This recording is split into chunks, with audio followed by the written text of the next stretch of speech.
I mean, I'm a conspiracy theorist to a degree. Like, when I connect dots that maybe shouldn't be connected, I don't know. NBC News has just confirmed that actor Malcolm-Jamal Warner has died at the age of 54. Authorities in Costa Rica telling NBC News that Warner accidentally drowned while swimming in the ocean on Sunday. Warner is best known for, of course, his Emmy-nominated role. Say some people shine too brightly to survive the darkness around them. Malcolm-Jamal Warner was one of those lights. But what if his tragic drowning wasn't just a heartbreaking accident? What if that tide in Costa Rica didn't just pull him under? What if it was pulling the curtain on something much bigger? Behind the headlines and the sterile autopsy reports, a storm of whispers is forming. One narrative keeps resurfacing, echoed by industry insiders, ex-bodyguards, and the people who say they've seen Hollywood's underbelly. Malcolm-Jamal Warner didn't just refuse to sell his soul, he dared to call out the machine. And when you challenge the system, especially one dripping in power, secrets, and silence, that system makes you disappear. I hate to bring up this sad news, but news did break today of the untimely passing of Malcolm-Jamal Warner. I can't believe it. And you got your... From the moment he broke out as Theo Huxtable, Malcolm wasn't just a TV icon, he was a quiet disruptor. He made it through Hollywood without scandal, without folding to the pressure, without playing the game. A child star who became a respected artist, not a tabloid casualty. While others spiraled, Malcolm rose. He made art, he raised a daughter, and he stayed clean. And that integrity, that peace of mind he spoke about, that's the very thing insiders now claim put him on a list. The kind of list where peace becomes a liability and silence becomes suspicious. We've heard this pattern before, and nobody explained it better than Dave. That clip, him standing on stage, quiet, solemn, warning us, when a hero stumbles, the cowards rejoice. At the time, most of us nodded and moved on, but now it lands different. Because Dave didn't just vanish to Africa for nothing. He walked away from $50 million and practically disappeared overnight. Why? Because he wouldn't play ball. And when he resurfaced, his stories weren't jokes, they were warnings. So when we watched him say those words, the cowards rejoice, what if that wasn't a punchline? What if it was prophecy? That no matter what happens, that they love me. Like I was, even if I was getting into trouble for something that I did, it was still paramount that they love me. They may be disappointed in me, they may be angry with me, frustrated with me. They're giving me these consequences. This isn't just about Hollywood beef or creative differences, according to multiple sources, including a former assistant who once worked on the set of Read Between the Lines. Malcolm was preparing to go public. Allegedly, he had started recording private notes about what he called the invisible rules of the industry. Some say it was going to be a podcast episode. Others claim it was for a book. But what they all agree on is this: Malcolm was ready to talk. And in an industry built on enforced silence, one actor speaking out with credibility, poise, and nothing to lose, that's dangerous. That brings us to the name no one wants to say out loud: Oprah. There's a viral theory gaining momentum, fueled by TikTok sleuths and YouTube deep dives, that paints Oprah Winfrey not just as a media titan, but as what's being called a handler for Hollywood elites. Now, let's be clear. There's no confirmed evidence that Dave directly accused her of anything. But the video that set the internet ablaze didn't have to say it out loud. It showed Oprah, it played Dave's voice, it played his quote, and it played into the larger story. The idea that certain figures in the entertainment world don't just succeed, they're selected. And when they step out of line, when someone threatens to spill, a handler steps in. A lot of my friends ask me, they say, "Dave, did you know anything about those freak-off parties?" And I'll be like, "Nah, man. I didn't know anything about the freak-off." And they all look at me like... Why mention Oprah in a story about Warner? Because according to two industry veterans who asked not to be named, Malcolm had confided in close friends that he was frustrated with how certain people are protected while others are punished. One of those people, they say, was Oprah. And get this, Warner once appeared on her show years ago. Their exchange seemed friendly, harmless even.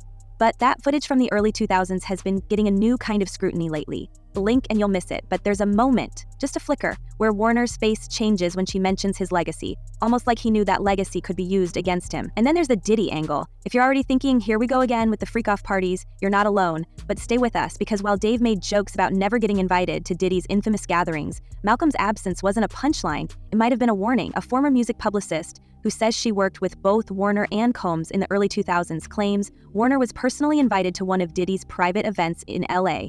She says he turned it down. "No thanks, not my scene." Harmless, right? Not in this industry.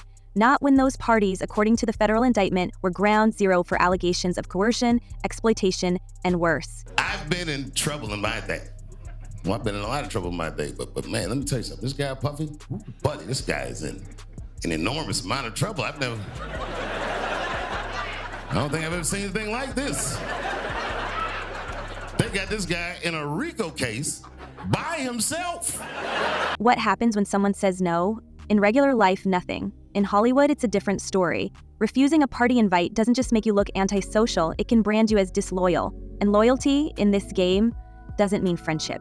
It means silence. We all saw what happened with Dave when he broke the unwritten rules. We're watching what's unfolding with Cat Williams, who's been speaking recklessly for months now and seems to know exactly what's coming. He said it back in January. All these deviants catching hell in 2024. And he wasn't wrong. Diddy, arrested. Oprah, back under the microscope. Now Malcolm, gone in the kind of headline that makes us look away before we think too hard. Incident took place on Sunday in Costa Rica. He was on a family vacation. He was swimming off of the coast of a town called Cocles in the province of Limon. He was swimming at Playa Grande. I mean, I've visited Costa Rica a few times. I was there with my family a few years ago, and those currents can be very strong. It's easy to say Warner drowned. Easier to say it was an accident. But there's something about the timing, the players, the whispers that won't stay buried. He was in Costa Rica swimming during a family vacation. The current pulled him under. A stranger, a 29-year-old from Nicaragua, risked his life trying to save him. Why does that detail feel important? Maybe because it highlights the randomness. Maybe because it proves Warner didn't pass away alone. Or maybe it's because that second man lived. And now, he's out of the hospital, discharged, and silent. Has anyone asked him what really happened? Back in 2015, Warner talked about legacy. He said he wanted to leave behind more than just Theo Huxtable. He wanted to be remembered as a good person, a man who stood for something. Is it possible that same integrity became too much of a threat? In an industry that celebrates chaos and compliance, Warner's calm, controlled existence might have been the most rebellious act of all. Just wanted to remind you, as I remind myself, that no matter what's going on, there's always a reason to smile. Like, if you just take a minute to stop and take stock, I guarantee you can find at least one reason to smile. And if for some reason you can't find a reason to smile, then that's probably the best time to be the reason for somebody else to smile. So let's just ask the uncomfortable question. Was Malcolm-Jamal Warner's integrity the very thing that cost him his life? Now, I'm serious, man. You know what it is, man? It's just no fun being famous anymore. It's like y'all made it scary. You know what it feels like being famous? And scary is the right word. It feels like, and I'm not being dramatic, it feels like I'm storming the beach of Normandy, World War II. And the pattern isn't just isolated, it's haunting. We've watched it unfold before, almost frame by frame. Talented Black entertainers who rise on their own terms, then suddenly vanish, fall, or get dragged through the mud under suspicious circumstances. Dave walked away from $50 million and disappeared to South Africa, not because he wanted peace, but because, according to his own words, he was afraid of what the industry was doing to his mind. Cat Williams has spent the last few years bouncing between jail cells, lawsuits, and viral breakdowns. But if you listen closely, he's not ranting, he's revealing. Back in January, he warned us that all these deviants are catching hell in 2024. And who's been catching it harder than Diddy? The mogul once celebrated for launching empires is now facing a flood of accusations, federal indictments, and ongoing court battles that sound more like a true crime series than a legal proceeding. From the infamous freak-off parties to the mountains of seized lubricant and substances, the stories sound absurd. Until you remember how long people were laughing off Epstein's island. And speaking of Epstein, this trail leads straight to one of the most polished, protected, and powerful faces in media, Oprah Winfrey. And I watch these fire videos and I read the comment sections and everyone's like, yeah, it serves these celebrities right. I hope their houses burn down. And you see that? That right there? That's why I hate poor people. Here's where things take an even more uncomfortable turn. In 2012, Oprah sat down with John of God, a so-called miracle healer from Brazil, and called him inspiring. The footage shows her beaming, humbled, even reverent. But within years, João de Deus was exposed as a predator. Hundreds of women came forward. He was convicted of keeping victims chained, impregnating them, and selling their babies for organ trafficking. It sounds like something out of a horror movie, but Oprah had already given him her global stamp of approval. She later distanced herself with a carefully worded statement. But why did someone with her reach and resources promote him in the first place? I gotta tell you guys something. I'm being very honest. I am in quite the pickle tonight. And it started. That's not the only questionable association. Oprah also maintained public ties with Harvey Weinstein for years, smiling on red carpets, co-hosting events. The same Weinstein now serving decades for repeated exploitation of women in the entertainment industry. Add to that the whispers, never confirmed but never quite denied, about her being connected to Jeffrey Epstein's circle. No meetings, no photos, no confirmed ties, but no clear denial either. The silence speaks. And the public? They're starting to notice. Because if Oprah could miss something so horrifying in someone like Joao de Deus, then what else is she missing? Or worse, ignoring? The bigger question becomes, why is her image still untouchable? While others get canceled for tweets or offhand comments, Oprah remains pristine. Is it because she's built a philanthropic empire too big to question, or because, as some are now claiming, she plays a strategic role in preserving the silence? One former daytime producer, now retired, suggested she had the power to make or break reputations with just a phone call. If that's even half true, we're no longer looking at just a celebrity, we're looking at a gatekeeper. So unbelievable there. And Branson, I also was reading that just days ago, he had another podcast episode that was dropped, and now a lot of fans are starting to really listen to that as maybe one of his last times that you hear him. And this brings us full circle, because Malcolm-Jamal Warner wasn't just planning a podcast. He wasn't just reflecting on legacy. A longtime friend of Warner's told an independent podcast host that Malcolm had become obsessed with patterns. Not just cultural ones, but numbers, dates, and cycles. A kind of underground numerology that, according to him, could explain why certain celebrities rise and fall when they do. It sounds far-fetched, but look closer. Morning swim, he had gone out to the coastline just before sunrise, and a little after sunrise got into the water. Not too many details about what exactly happened once he was in the water, but authorities did end up finding his body actually hundreds of yards away down the shoreline. His body was discovered in a rocky cove. It was brushed up against that rocky cove. Malcolm passed away on July 20, 2025. That date, 7/20 adds up to 9. He was 54. 5 + 4, again 9. And The Cosby Show originally aired on September 20th, 1984. Another 9. To most, that's nothing. But to those who track industry symbolism, 9 is a power number. It represents endings, completions, sacrifices. It's been associated with numerological rituals for decades. Is it coincidence? Or was Warner trying to expose a cycle before he got pulled into it? And while some vanish, others remain, changed, haunted, and breaking slowly in public view.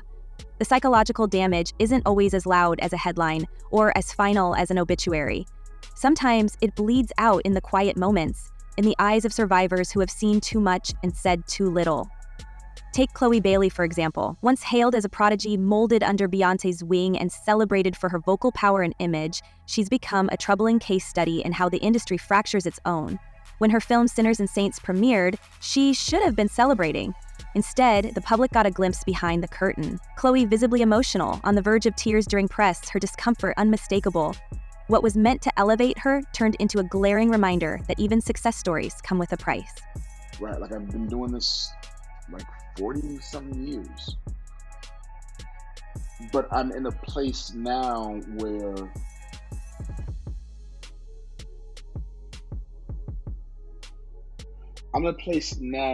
acting, and I guess I go through phases, but I'm in a place now where acting, the craft, excites me as much as it did when I was 9 years old doing theater.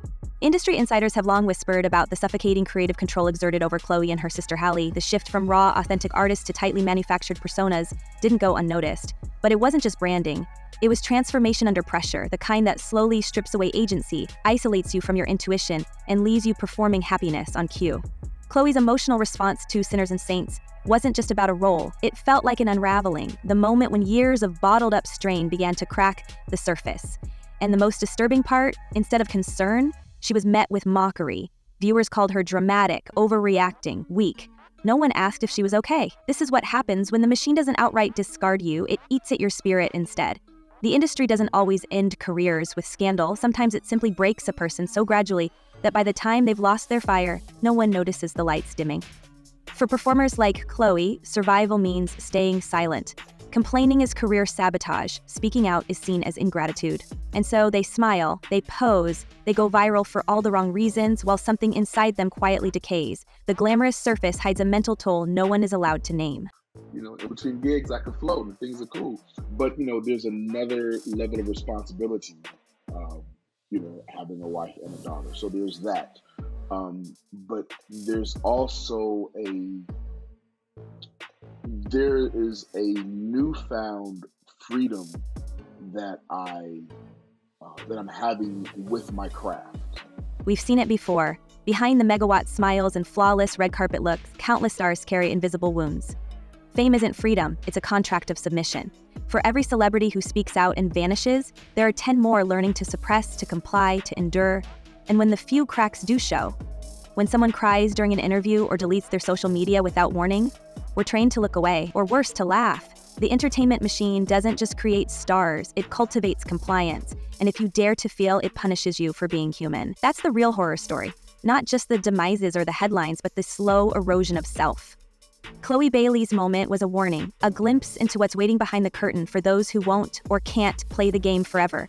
And if that's the cost of survival, then we have to ask ourselves, how many more bright, beautiful voices are being dimmed in silence just to keep the illusion alive? Really was a multi-decade career in Hollywood, spanning several different shows. I did a little bit of research before this, and he had about 84 credits on his resume before passing away at just 54 years old. And TMZ also obtained photo, possibly the last photo of him that we may even have ever seen on TMZ.com at the airport on July 13th coming into Costa Rica. It's just so tragic to look at that photo and think that just a week later he'd be passing away.